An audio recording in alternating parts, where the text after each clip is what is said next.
Hello, everyone. Oh, I'm actually surprised. Get rid of my surprise.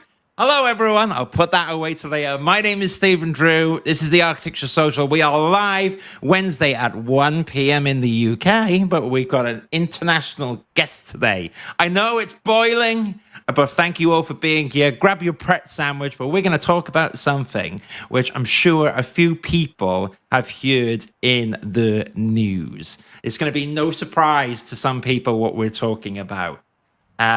So without further ado, we will do the topic. And I should introduce my guest, which is the one and only Mariam, who I know through the RIBA, and Mariam is Vice President of Students. Is that the correct title, Mariam? Is that right? Yes, and associate. And associate. Welcome to the stage. Thank you. Welcome, welcome, welcome. Right, I'm going to quickly bring up the banner of today's topic, which was we are talking about is the Bartlett the tip of the iceberg, an iceberg of toxic culture within architecture education. Now, if anyone's been living under a rock, and I don't blame you, because we're all busy in architecture, working frantically, and I wonder where we all picked up that attitude from, potentially, who knows.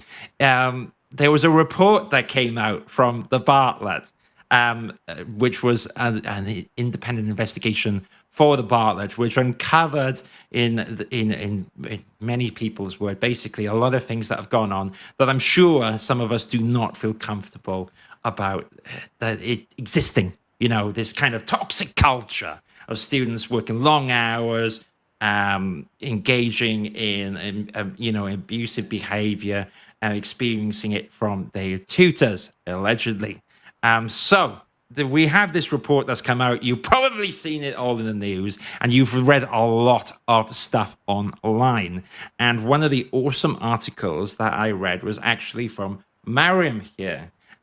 So Mariam, first of all, do you want to tell us a little bit about why you felt you wanted to write about this report at the Bartlett, which reports toxic behavior, long hours, stressful situations, discrimination at the Bartlett? I think the first thing is foremost is like I'm a student too. I just finished my part 2. So hey, well done on finishing. Thank you. Well done. Well done. I survived. You did. As I took on the role of vice president of students and associates, a lot of students came forward to me multiple times telling me about what's been happening and their experiences in architecture schools. Yeah. And it's not just the Bartlett, unfortunately. Right.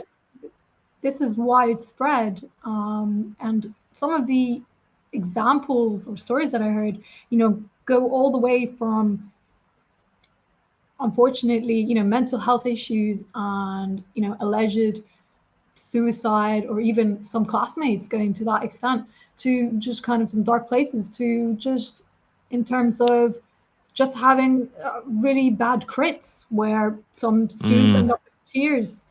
And I've also heard from Bartlett students themselves who've also expressed their kind of discomfort at what happens in the Bartlett, what they felt even before the story broke out. Right. It's one of these things. Now, I used to be way back when, because I know I'm getting on. I studied architecture as well, and I was lucky that I didn't have this experience, which was mentioned. However, I think it would be quite naive, isn't it, Mariam, to assume, especially when you're hearing so much from architecture students, that this is just maybe blown out of proportion. Because as well, I've been in this role as an associate. I speak to a lot of students as well. And a lot of students can have amazing experience in architecture. Some can have a little bit of these stresses, which are talked about, long hours, maybe heated discussions, like you say. But also I have as well spoken to a few people that have experienced these kind of horror stories. And I believe what they're saying as well. Before we talk, though, as well, I just want to remind everyone here, if you do work in academia and you are an awesome teacher and you are doing the right thing and you are nurturing your students in architecture, then you should be absolutely proud of what you do. And I think that part of what's going to be tricky in this conversation is that, it's about are the behaviors of Bartlett everywhere? And as you say, Mariam, you're hearing stories that that these behaviors are more places than the Bartlett. But I'm not saying here, we're not picking on any individuals in particular. However, I do think, though, if you are involved in architecture education, then maybe we're at this point where we need to kind of have a deep look into it, have a think about what we've been hearing in the news, and as well as that, reacting to it. And I think we need to have that conversation. So that's kind of my thoughts in the start. And if anyone, and maybe what I can do to kick this off, right? Because I did a little LinkedIn poll, right? So bear with me 1 second, Blue Peter style. So I'm going to get my stuff. Give me 1 second, Mariam, because you know what I'm like with technology sometimes, a little bit slow. So I did a poll last week, and this poll said, this open question to LinkedIn. It was out to 30,000 people, and I think in the end, 12,000 people saw it. And they said, recently a report exposed a toxic learning and teaching culture at the Bartlett. What are your thoughts? So there was 4 options in total, and 265 people voted. And 7% of people said that they are alarmed and surprised. That means that they had no idea this thing was happening, and that the news of it was absolutely shocking. Okay, 66% of people who did the vote said, this is alarming, but I'm not surprised. So that means that people have actually been, they were shocked at the outcome, but actually, that kind of makes sense, or I've heard of things before. The other 23% said, I've been aware of the abuse. So these are people that are kind of being told, maybe a little bit like us, Mariam, of these kind of behaviors, and they've been made aware of it. And 5%, so that's roughly 11 people out of the 265 people that voted said, I've experienced the abuse. And so obviously I want to be very confidential to the people who have done it, because when you put up polls on LinkedIn, being transparent, you can see who's picked them. And I checked, and out of those 11, I think 8 people did study at the Bartlett. So I just wanted to ground this conversation with just a little bit of things that even I've heard of. And these things scare me. And there's a few things, Mariam, which I find distressing. So the number one bit that's distressing is that people are alarmed, but I'm not that surprised. I mean, what's your thoughts about that? Have you experienced people thinking the same thing, Mariam? I mean, I think part of it is architecture school is told that it's like very tough, and you go into it and the teachers have some sort of, I mean, they'll preach to you about their experiences, and their experiences were probably like kind of almost worse. And then I feel like it's almost systematic. So they'll be like, no, we're way nicer to you than, previous architecture schools back in the day when you're inking a drawing and then they would come and scribble all over it. If you printed a drawing, you can reprint it. So supposedly, things have changed. But I think architecture school is very tough. And the way it's taught is very tough in terms of like, you have to be confident and you have to showcase your work and you're presenting it and all that. So I think that's why people are like, oh, well, the education system is tough. So, but then they're not shocked, because if you went through it, you're like, I've seen people maybe cry. I've seen somebody's work get absolutely, or I've heard destroyed. I didn't like this perspective you took. I mean, sometimes that's okay. Sometimes you need that critical feedback, and it's absolutely part of the course, and it toughens you up a little bit. But to what extent is it acceptable if somebody's, let's say, morally kind of destroyed or unable to work, or having to suffer kind of like experience mental health issues? I feel that's when it starts, like, we have to start drawing a line here. Yeah. I think you're right. We have to pause and reflect on this. And actually, while we're talking, Shireen has said, absolutely, a lot of architectural education is modeled on the Bartlett with tutors that are taught there and studied their teaching across schools in the UK. So thank you, Shirin, for sharing your thoughts on that. Can I just add Maybe, on to that, Stephen? I think please. it's interesting because the thing is, we say Bartlett is the gold standard of architecture schools, and it's the Right. #1 architecture school in the world. So that's why I think it's so. Maybe it's a little bit shocking, but I guess some people are not even surprised. Um, so if this is the gold standard and this is the best architecture school, then what does that say about our other architecture schools? If they're trying to kind of mimic the Bartlett in the way that they do things, like Shireen said. Mm. Yeah, it's like what are the priorities? Because I know what you mean, because I remember when I was especially a part one or part two, and if you hear that people got in the Bartlett, I was like, wow, Yeah. must be clever, because I couldn't get into the Bartlett. And I went to the University of Westminster, which is a London university, and it was definitely tough, right? I was an undergrad. Part two is a bit different. I know part two, this is a completely different kind of thing at University of Westminster, but it was quite tough. It definitely was tough. But I was fortunate. I didn't experience abuse. I didn't see abuse. But having said that, you're right. Westminster, I felt at the time, looked up to the Bartletts, and the AA is a bit of an anomaly, but you've kind of got the London circuit of architecture universities. Well, you have Um, also the RIBA medals. A lot of them. mm, Sometimes Bartlett students are winning them. Yeah, and obviously, they have high standards. But I guess what the article and the report exposed is those high standards came at quite a steep cost, which yeah. is people's well-being. Um, can't tolerate.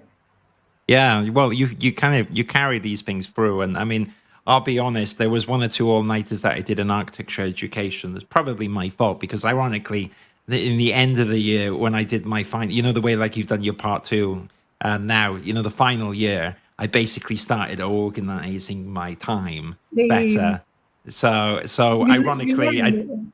yeah, I didn't do any late night hours in the end, so that was a me thing. But I do think that, especially in architecture practice, and I can see in an architecture university, there's this romantic notion of like people suffering, and like I've been in the But studio for 3 days. it's sometimes like a showing off kind of thing Yeah, where you see some exactly. students kind of saying, well, I stayed up for 48 hours. How many hours did you stay up? It's like whoever looks like they've suffered the most and are most dying with their coffee in their hand and their drawings in the other. It's just like Yeah, it's kind of like a look, if you think about it. yeah. Like 20 packs of cigarettes and an all nighter and just black coffee. It's I With think. under eye baggage and a hoodie, obviously. Oh no, it's quite alarming, and I think that can the riskiness is that can transcend into architecture practice. It's like, okay, this is what's expected in an architecture The practice, and I thing think, is, with all-nighters in specific, they do cause, you know, they can cause mental health issues and people to feel a little bit more down and depressed and mess with their mm, emotions. So it's not exactly like a positive thing. It does mess with people's well-being. So there are some schools that say, we are addressing, but it's like, how are you addressing all-nighter culture? It's already there. It's part of the architecture how are you dealing with it? expectation at the moment. It's part of most universities' kind of expectations. Like, oh yeah, you go to university, you're gonna pull an all-nighter at least once in your life. Oh, and it's so cool and blah blah blah. But it's honestly, after a while, you start to see, well, this is really not the best way to kind of use your time, really.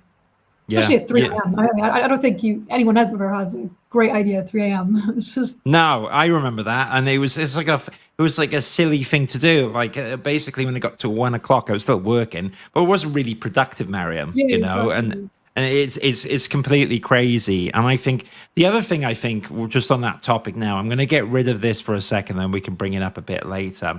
The other thing that I was always thinking of is that. So when I studied in university, it just gone from £1,500 a year to £3,000, and I was one of the unlucky ones. Now I feel really lucky, but it's what on average £9,000 as Yeah.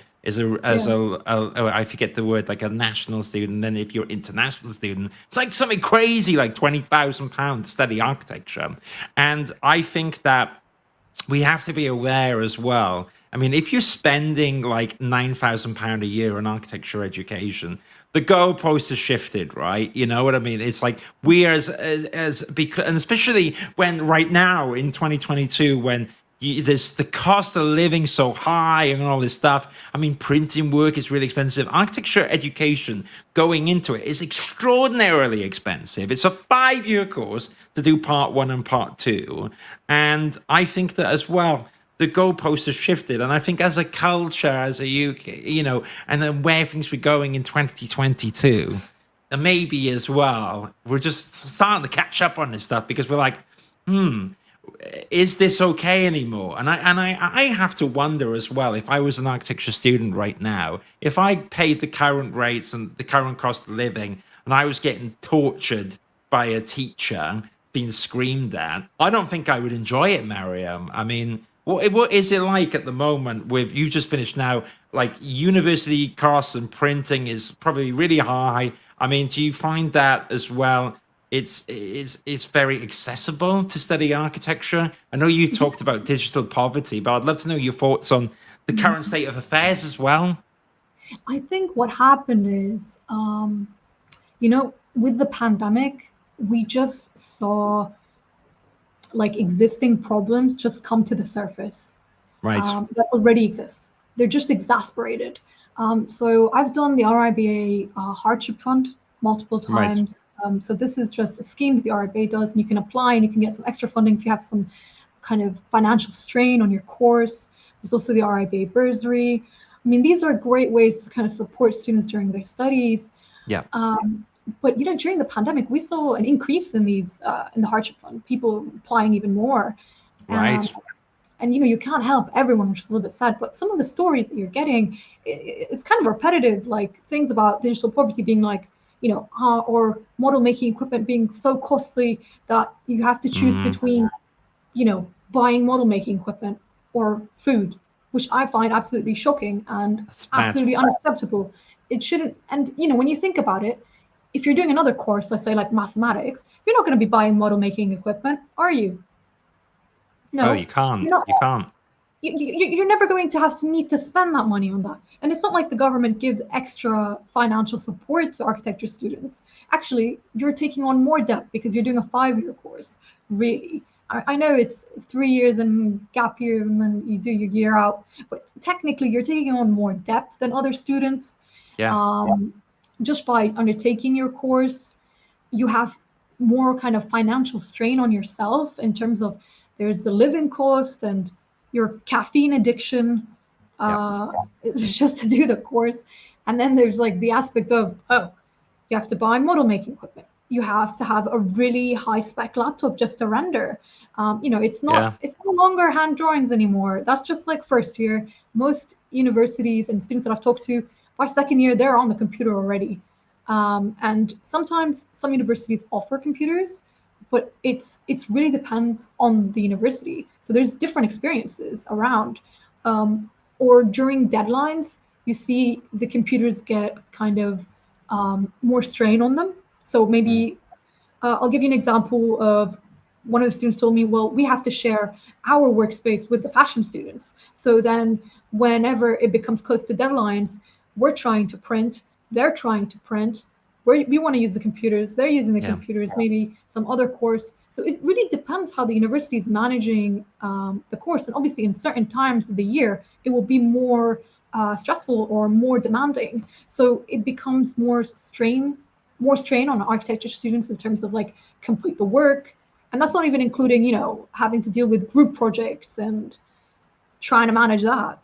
Yeah, it's true. It's there's so many things that was going through my brain when you were talking there, because it is true, isn't it? I was lucky because I was a bit of a gaming geek and I always like computers, and so I would have my computer at home. I would loathe using the university computers way back when, because they were trashed or they were slow, or you had to like try to get one. I was like fight another student or something, or they took your computer, you were you had to kind of go in early and all this, which is fine, because you should, if you rock up like midday, then it is my fault because I've been too late. But it was difficult. I was lucky though. I don't know if I should say this because it's a good thing really, but at Manchester School of Architecture, I was a teaching assistant, so I was the social coordinator, which hopefully I've lived up to now because I run the architecture social. So it was kind of the role meant to be. But I was so fortunate because part of that role was that I would get access to free printing and stuff. It was part of my perks. So that's why I said I shouldn't. It was like, thank you, Manchester. You rocked. But the secret's out there. Everyone, you should apply to be part of the student society and stuff because you will get free printing. But yeah, it was amazing because I could do that. But then what I used to do, I felt like I was like the guy on the Titanic. I had like a boat, and then I have all my mates who were like, Steve, can you print this out? And I was like, yeah, quick, come on. And I used to use my fob, and I used to print laundering. You know, I used to just like smuggle people in, you know, my mates. And like when my flatmate, I'd like put his work on there, and it was technically mine, and I'd rename the file so no one could see and all this stuff. But long story short, that was a fortunate position to be in. But people are not in that position. And I remember stuff like, you know, printers would jam sometimes, and then you'd have to go to like Hobbs Reprographics, which would be a shop, and then you're paying a stupid amount of money. And, you know, another tip, I was lucky that in my final portfolio, I managed to convince my tutors that a digital interactive portfolio would be much better for my kind of work, and they agreed. And it was amazing because I saved printing out the costs. But go on. No, I was going to say that's what I think happened in COVID. Sometimes there was a little bit of a shift in some universities to no longer needing to print your portfolio, and actually digital is absolutely fine. Which I think is good. And it's also better for the environment. We don't need to be, you know, printing loads of paper and wasting it and reprinting, printing, hanging up, whatever. But, you know, I feel like post-pandemic, we have kind of, you know, I've heard stories, people have returned to kind of printing and whatnot. It's not like everyone is not printing. It's still sometimes, I understand that sometimes it's needed, you know, for, you know, you're showing a big drawing or something like that. But there is a cost to it. And you know, we have to be mindful, like other courses don't have to deal with that. Yeah, well said. I think while we were talking, I've had some comments come in. So Shatish says, I hope MSA aren't listening. You're right. I've exposed a loophole in the system. I went to Manchester School of Architecture and I really enjoyed it. Personal experience was it was really cool. But yes, that I did print my friends' works. I'm sorry. Nick Dunn at the time, Richard Brook. I'm sure they forgive me. They were cool. They were really cool with me. But yes, you can see Manchester looking up their printers now. Just they got a little cool side.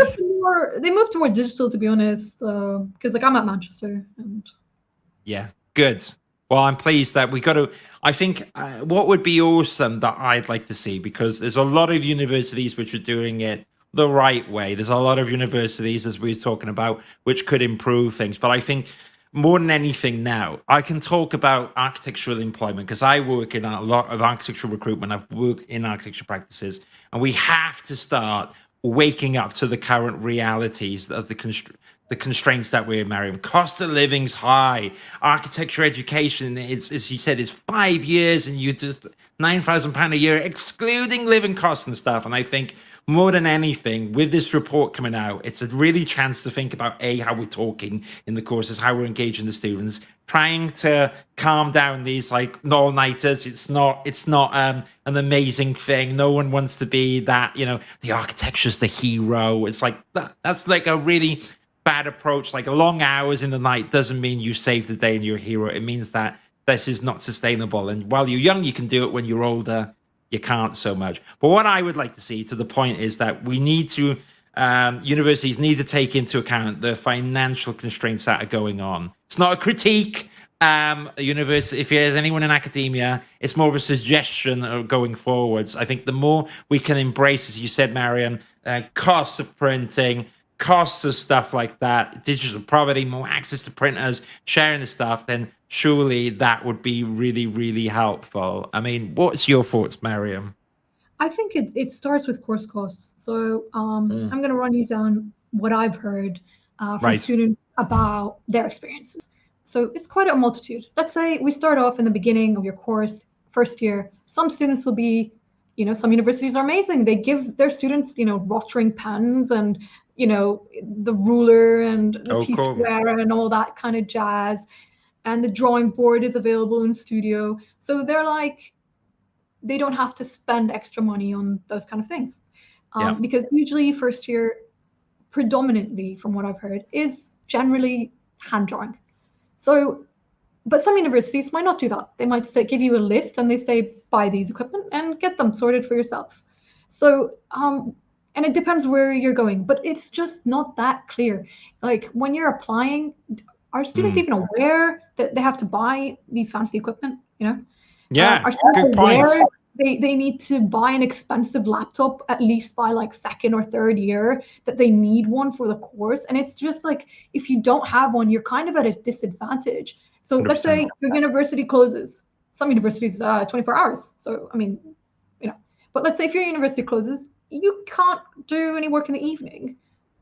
If let's say you're using the university laptop, but also compare that with people who do have the funds to buy an expensive laptop and some that don't.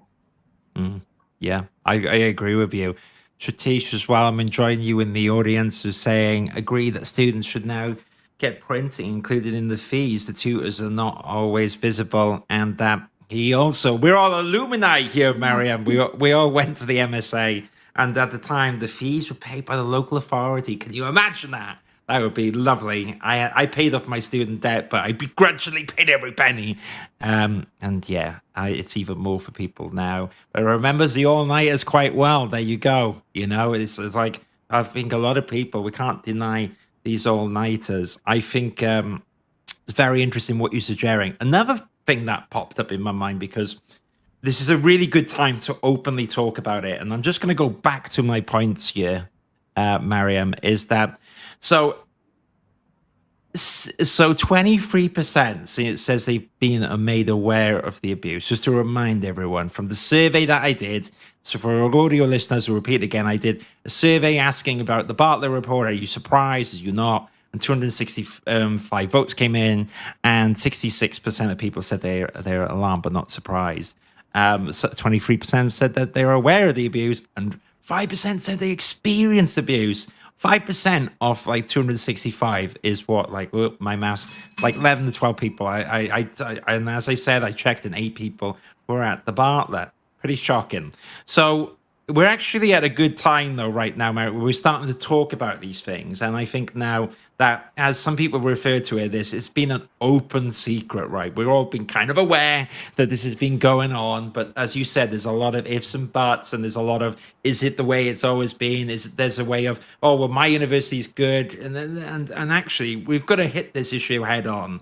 And I think now is a better time than ever. Do you have any suggestions for people who want to get the words out there? If they're experiencing abuse or they have experienced abuse, is there a few people that they can talk to? I know that Charlie at FAF, which is, on Instagram, will help bring a spectacle to these issues. But also, I'd love to know your thoughts, because, there's that side of it. But then there's also, you've been at the RIBA helping out the students. So are there any practical steps people can take at the moment to talk about if they're experiencing bad behavior or abuse or any shape or form?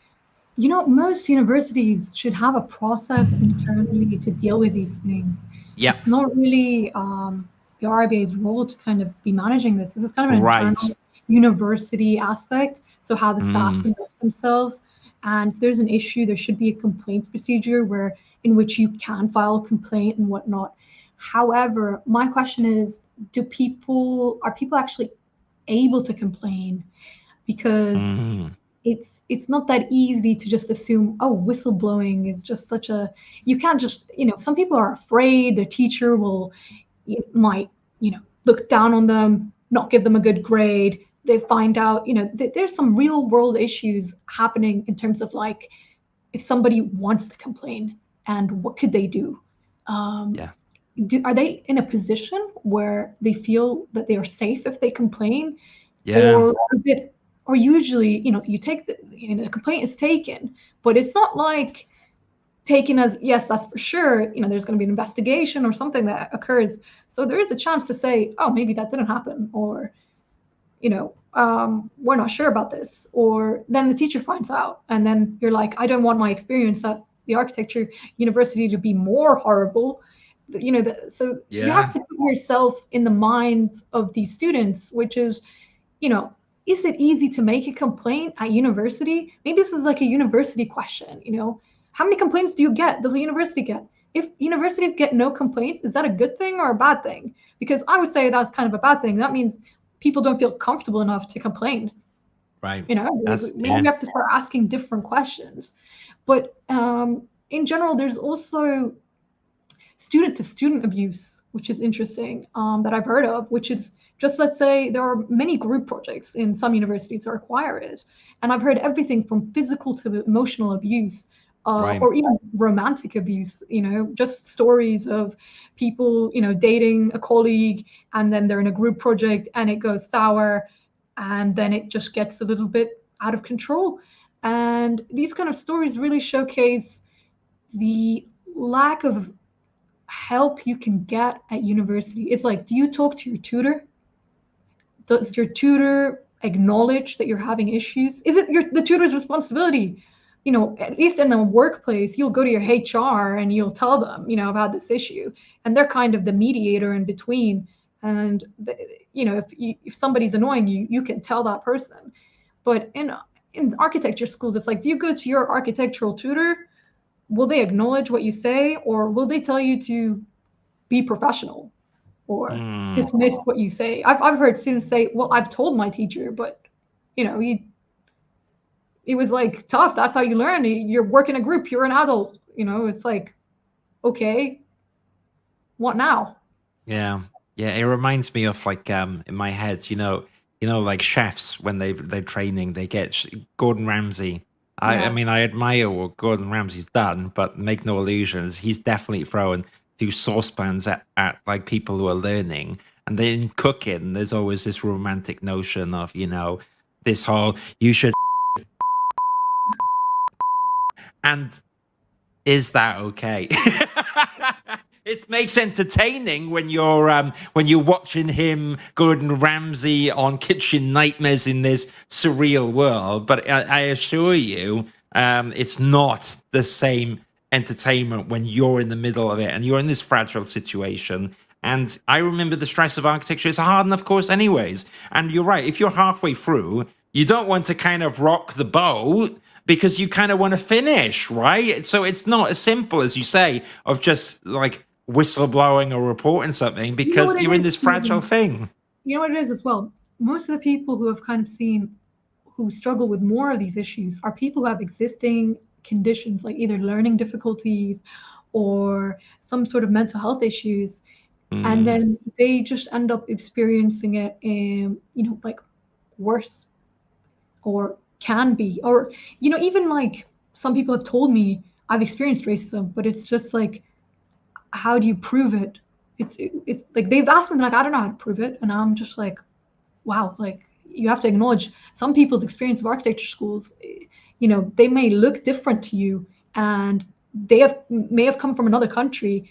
And sometimes maybe a staff member does have a bias. You don't know, or maybe even the staff member isn't aware that they have this bias, that they're 100%. just being a little bit harsher on this student. But I've unfortunately heard stories where students have said, I think the staff member hates me, or they're meaner to me in the crit. They don't say this to the other students, or just they feel like they're being discriminated against. And I think we need to acknowledge some people's experiences. We can't just ignore them and say, no, this is just all in your head. There is no way this is happening in our school. But it's just like, but that could happen anywhere. That could happen in the workplace. That could happen while you're walking. That could happen in a supermarket. So why can't it happen in architecture schools? Absolutely. And I think the thing is, while there's a lot of, as you mentioned, employment, the professional circuit of architecture, you've got a lot of good employers, and we've all heard the horror stories of long hours and abusive cultures as well. So it's kind of like a theme where it works in both ways. And you're right, before architecture education, it's an untouchable subject of that's the way it is. And I do think that it's good. I'll give a good example. So in Manchester, we have like basically the almost like a disability support, and I mean, Siobhan Barry, shout out to her. She's amazing. I know She kind of, Siobhan. Yeah, she's yeah, cool. she looks after like the whole school almost in a way. And basically, if anybody has a problem, they end up kind of going to Siobhan, and she's a pastoral care head. And in terms of, some people might be going through life problems like grievances, loss of a loved ones, you know, sometimes life happens when you're in an architecture school. It doesn't just stop. So some people might have personal problems that they might have to deal with, and so it's just like, what can you do? Well, there are things in university like external circumstances that if something happened to you, you could apply for that. And some universities don't maybe inform students that much that, Right. if you're having a personal problem, that you could get, an extension, perhaps, maybe a little bit more time because you're facing something that is out of your control. So some students aren't like, just aren't even aware that such a mechanism exists as a support. So, Yeah. and perhaps if they knew, they could use it.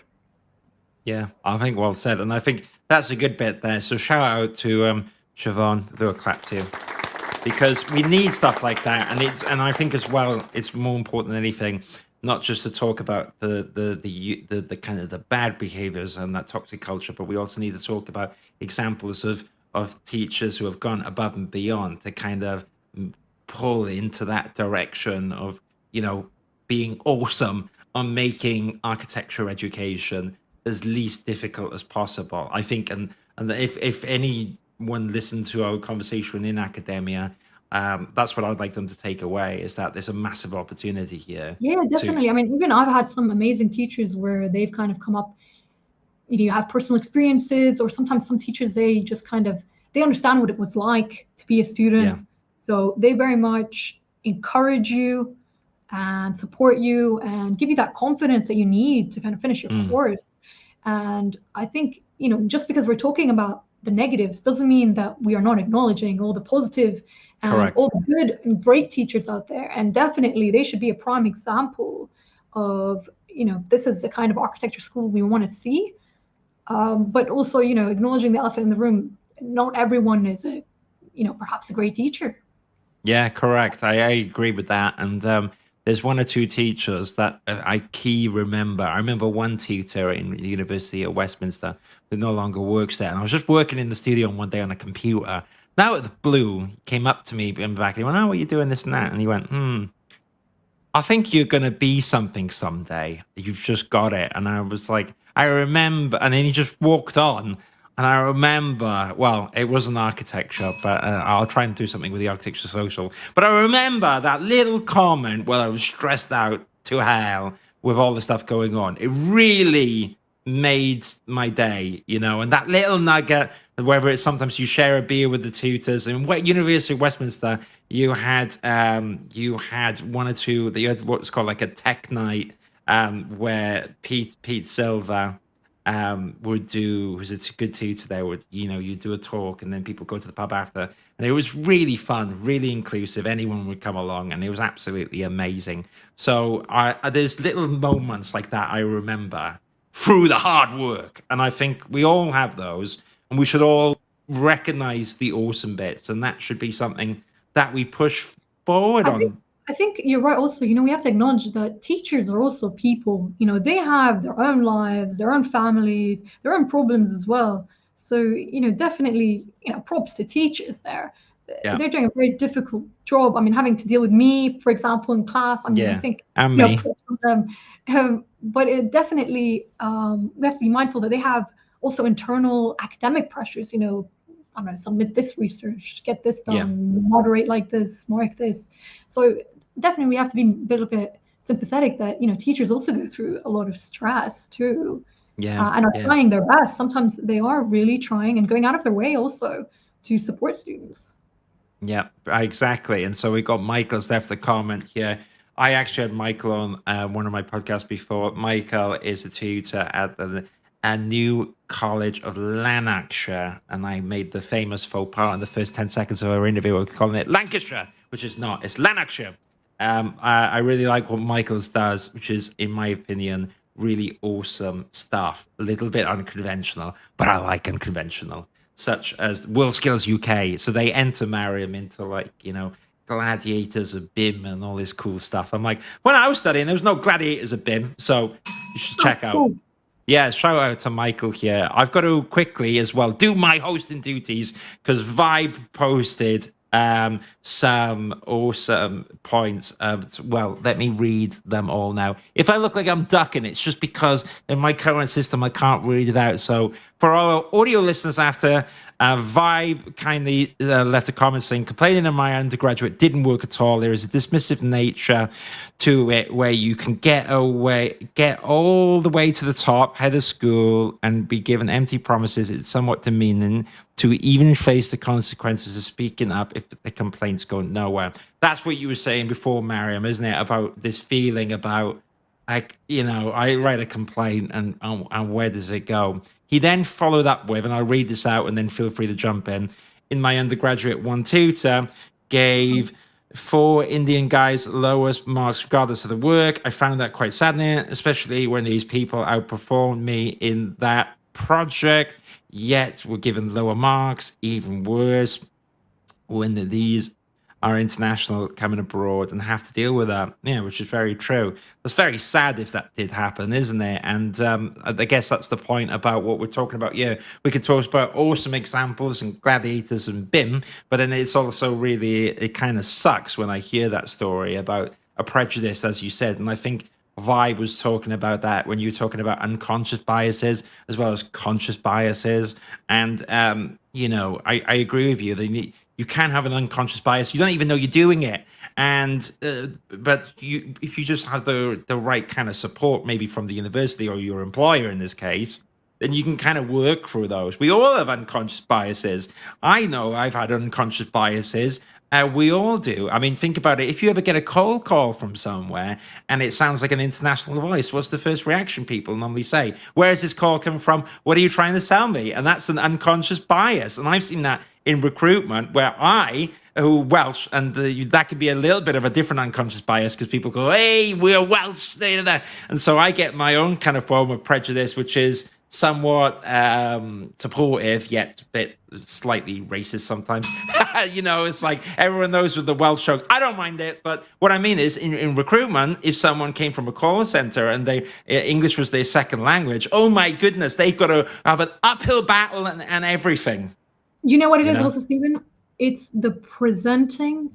Let's say if this is somebody's second language. So I've had students say to me, English is not my first language. So I struggle presenting my work coherently. Yeah. Obviously, everyone who comes into university to an extent has to know a bit of English. I think it's a requirement usually. But I've also had some people tell me, I had group members who don't know how to speak English. And exactly. That's also concerning. So it's just like, oh, you can't work with someone, or there's a language barrier, or people are struggling with the language. And then when they have to be forced to present their work, it's just like, it's already hard enough to think of what are you going to say. And then it's just like you're translating it in your head. I'm sure that's a little bit more tricky. So they would prefer to like write it or, have some other means or way of explaining. Or sometimes the teacher might be a bit like, well, what do you mean by this? And then they're just unable to express what they're trying to say. And maybe this is a language issue sometimes. Maybe it's not a case of that they didn't want to respond to the tutor. But, sometimes you can have these kind of issues. Yeah, I fully agree. So we recognize the issues. We don't all have all the answers yet, but I think we need to talk about this stuff. I'm glad it's not just an open secret anymore. It's kind of gone into the public domain. Should this romantic notion of suffering in the pursuit of linen architecture be something that we aspire to? Not so sure anymore. What I was going to say now, Mariam, is because we're at this kind of nice winding down point. And I'm sure if this is the first time that people have met you online and they're like, who is this Mariam? I know you quite well. Some people don't so much. But can you tell us a little bit? Because you are running again, aren't you, as in the RIBA to represent students. And while it's awesome that there's 2 other people as well going for it, and hey, I'm happy any student put themselves forward. But can you just tell us where people can find information about that? where they can reach out to you, where they can vote if they want to, all that good stuff. Yeah, sure. Thank you so much, Stephen. So, I personally decided to run again. Just after the Bartlett scandal, I just realized that there's real opportunity for change here. And to Yeah. be honest, architecture schools are just not good enough, and we can do better. And this is a chance to really improve the system and be more kind of critical and think, students deserve to be respected. So it just kind of made all the work that I've been doing the past few years kind of, from digital poverty to trying to understand what students are facing, is that, these issues are still continuing. They don't get solved overnight. But I want to try and at least solve some of them. So Absolutely. I guess that's why I'm running again. So in terms of like following, I mean, I'm on LinkedIn. I'm also on Instagram. Maybe it's not Mariam. Bit of a joke there. Yeah. And then I'm also on Twitter. But in terms of voting, it's going to be, I don't think we're starting just yet. We're going to start in 28th of June to 26th of July. That's the voting period. But I definitely want to encourage architecture students to vote, who aren't even aware that maybe there is an RIBA voting election, and they can also vote for the president. So Yes. that's another thing. It's a good time to vote this year because often, we've got a different selection of candidates. And so I appreciate you running again because I can say this. I've worked alongside you in the group and I've admired what you've done and you've been a good help for me since joining the RIBA. So personally, I can vouch for that. But a little bit wider than that, you raise a good point, Mariam, because even at the moment running for the RIBA president, you have what you'd call inside candidates, so people who are used to the RIBA, and you have outliers, outsider candidates as well. And I think that you should vote for whoever you want. But if you've been feeling jaded in the past, like, oh, I can't be bothered, my vote doesn't go anywhere, which I actually understand because I understand that level of fatigue. Now's a good year to actually get involved because we're all talking about this stuff. There's no longer open secrets. And I think that we can really think about, what kind of RABA do we want? What kind of architecture? You have to use your voice. Like that's the way. Like sometimes we can't just say down with the system. Sometimes we have to engage with the system as well. Correct. So, use your voice and vote. There's no point like making it go to waste. Read the candidate statement. I mean, if you like mine, okay, sure, vote for me. But like, if not, maybe it's somebody else. When you read vote. the IBA presidential, candidates, you can Google them yourself. You think which one aligns with what I'm thinking. Will this person help change the industry in the next few years? I mean, I'm not telling you that architecture is going to absolutely become this like amazing place or whatnot, but can't we at least hope or try to make it better? Yeah, I agree, and I think there's been a lot of good work that's gone into it. We're having difficult conversations right now. There's still a long way to go, and we're gonna, whether it's professional architecture in the profession or architecture education, there's still a long way to go, and that's a good thing. It's exciting when we can do it, and there's an opportunity here to be the trailblazers. There's an opportunity to be the most awesome, caring architecture university, and the same thing for employers.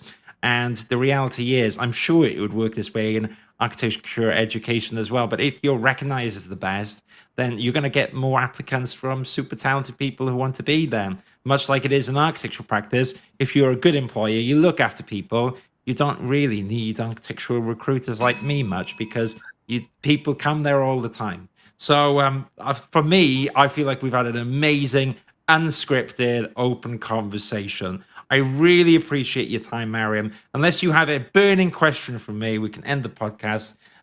Maybe the question is about my hologram lights behind. I'm going to keep extending that so I don't look like I have a tinfoil hat on me. But, any other questions, Mariam, before we sign off? No, that's it, Stephen. I just want to say also thank you to you. You were the associate member representative on the RIBA, and you're coming to your end of your term. And Stephen has been doing amazing work. I mean, that's kind. Oh, well, I'll be. And we need a little bit of a clap for you as well. Oh, really? Yeah, a little bit. There we go. Hey, a little bit of a clap. That's very sweet of you. I still like to get involved in stuff, but you know what? it's an ongoing thing. So even if I'm not going to be in the RIBA, we can still collaborate, all that stuff. It's an ongoing effort, and that's what I love. And I think everyone should get involved. And you're right. I'm going to say, well, last thing before I go is that I remember when I was an architecture student, there were things I would change about the RIBA, and I got a little bit disenfranchised. And I think that getting involved, it was really quite revealing. You know, it's a lot of people with really good intentions, a lot of hard work, a lot of good work that needs to be done, though. A lot, and as Mariam said, there's a lot of stuff that needs to be improved. So do get involved, do vote. Thank you so much for tuning in. Drop Mariam a message. She's really cool, and she probably will reply. But give her a moment, because, you know, not all at once. Thank you so much. Mariam, stay on the stage for a little bit. I'm going to end the live stream now, and we will see you soon. Everyone out there, take care.